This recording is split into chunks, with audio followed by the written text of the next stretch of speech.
अगर आप अभी अकेले हैं, रात का समय है और कहीं दूर से ट्रेन की सीटी की आवाज़ आ रही है, तो ज़रा रुक जाइए, क्योंकि जो कहानी मैं आपको सुनाने वाला हूँ वो किसी किताब की नहीं, ये उन यात्रियों की सच्चाई है जो सफ़र पर निकले लेकिन कभी अपने घर नहीं लौटे। मैं ये कहानी इसलिए सुना रहा हूँ क्योंकि जो मैंने देखा वो आज भी मेरी नींद छीन लेता है। और अगर आप पूरी कहानी सुन गए तो यकीन मानिए, अगली बार ट्रेन में चढ़ते वक्त आप हर चेहरे को ध्यान से देखेंगे। ये बात है करीब 12 साल पहले की।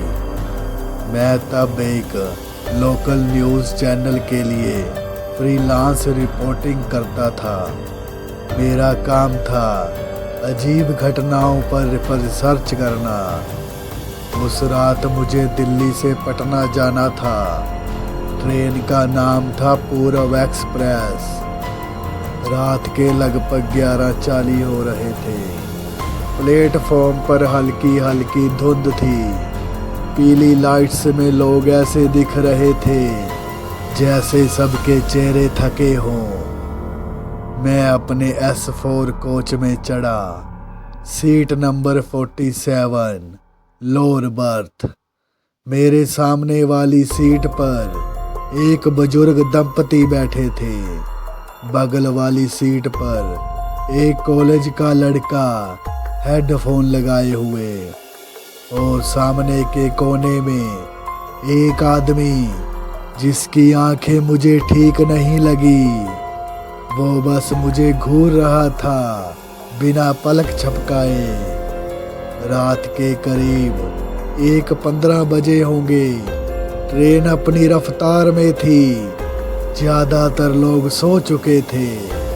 तभी मैंने देखा वो कॉलेज वाला लड़का अपनी सीट से उठा, वॉशरूम की तरफ गया। 5 मिनट, 10 मिनट, 20 मिनट, वो वापस नहीं आया।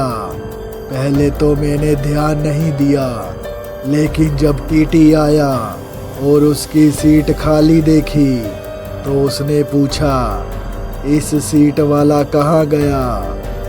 हम सब एक दूसरे का चेहरा देखने लगे। टीटी ने नाम लिस्ट देखा। नाम था राहुल वर्मा। टीटी बोला, अभी तो ट्रेन चल रही है, उतर कैसे गया वो? उस वक्त हल्की सी ठंड मेरे शरीर में दौड़ गई। सुबह 6 बजे ट्रेन एक छोटे से स्टेशन पर रुकी। नाम था बहरापुर। वहीं GRP के 2 पुलिस वाले चढ़े। उन्होंने बताया, इस ट्रेन से पिछले 6 महीनों में 23 लोग गायब हो चुके हैं। मैं चौंक गया। 23 लोग और किसी को भनक तक नहीं। पुलिस वालों ने बताया, हर बार पैटर्न एक जैसा होता है। रात के समय अकेला यात्री वॉशरूम या गेट की तरफ जाना और फिर हमेशा के लिए गायब। अब मेरा ध्यान बार बार उसी आदमी पर जा रहा था जो मुझे शुरू से घूर रहा था। उसकी आंखों के नीचे गहरे काले घेरे थे, होंठ सूखे हुए, और वो कभी सोता नहीं था। मैंने उससे बात करने की कोशिश की। भाई साहब, आप कहाँ तक जाएंगे? वो धीरे से मुस्कुराया। जहाँ सफ़र ख़त्म होता है। उसकी आवाज़ ऐसी थी जैसे गला अंदर से घिसा हुआ हो। अगली रात करीब 2:30 बजे मैं जाग रहा था, नींद ही नहीं आ रही थी। तभी मैंने देखा वो आदमी उठा, सीधा गेट की तरफ गया, लेकिन ट्रेन की रफ्तार तेज थी, दरवाज़ा खुला ही नहीं था। फिर भी वो आदमी दरवाजे के आर पार चला गया। हाँ, जैसे वो धुएं से बना हो। मेरे हाथ पैर ठंडे पड़ गए। डर के बावजूद मैंने उसका पीछा किया। वो कोच के आखिरी हिस्से में गया जहां आम यात्रियों को जाने की मनाही थी। वहां एक पुराना जंग लगा दरवाजा था जिस पर लिखा था स्टाफ ओनली। दरवाजा खुलते ही मुझे अंदर से रोने चिल्लाने की आवाजें आई। अंदर का नज़ारा देखकर मेरी चीख निकलते निकलते रह गई। वहाँ लोग बैठे थे, कुछ खड़े, कुछ जमीन पर। सबके चेहरे सफ़ेद, आंखें खाली। वही कॉलेज वाला लड़का भी था, लेकिन वो सांस नहीं ले रहा था। पीछे से किसी ने कहा, ये सब अभी भी सफर में हैं। मैं पलटा, वो आदमी खड़ा था। उसने बताया, सालों पहले इस रूट पर एक भयानक हादसा हुआ था। पूरी ट्रेन जल गई थी, लेकिन रेलवे ने सच्चाई छुपा दी। उस दिन से ये ट्रेन हर रात चलती है और अपनी आत्माओं को पूरा करने के लिए नई यात्री लेती है।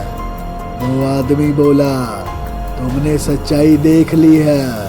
अब तुम्हारे पास दो ही रास्ते हैं, या तो यहीं रहो या अगला स्टेशन आने से पहले कूद जाओ। स्टेशन आने में 3 मिनट थे। मेरी सांसें तेज थी। मैं भागा सीधा गेट की तरफ और मैंने छलांग लगा दी। और आज 12 साल बाद मैं जिंदा हूँ, लेकिन उस ट्रेन का नाम आज भी टाइम टेबल में मौजूद है। और अगर आप कभी रात की ट्रेन में सफ़र करें और कोई अजनबी आपको बिना पलक झपकाए घूरता दिखे, तो याद रखना, शायद वो यात्री नहीं है, शायद वो ट्रेन का हिस्सा है।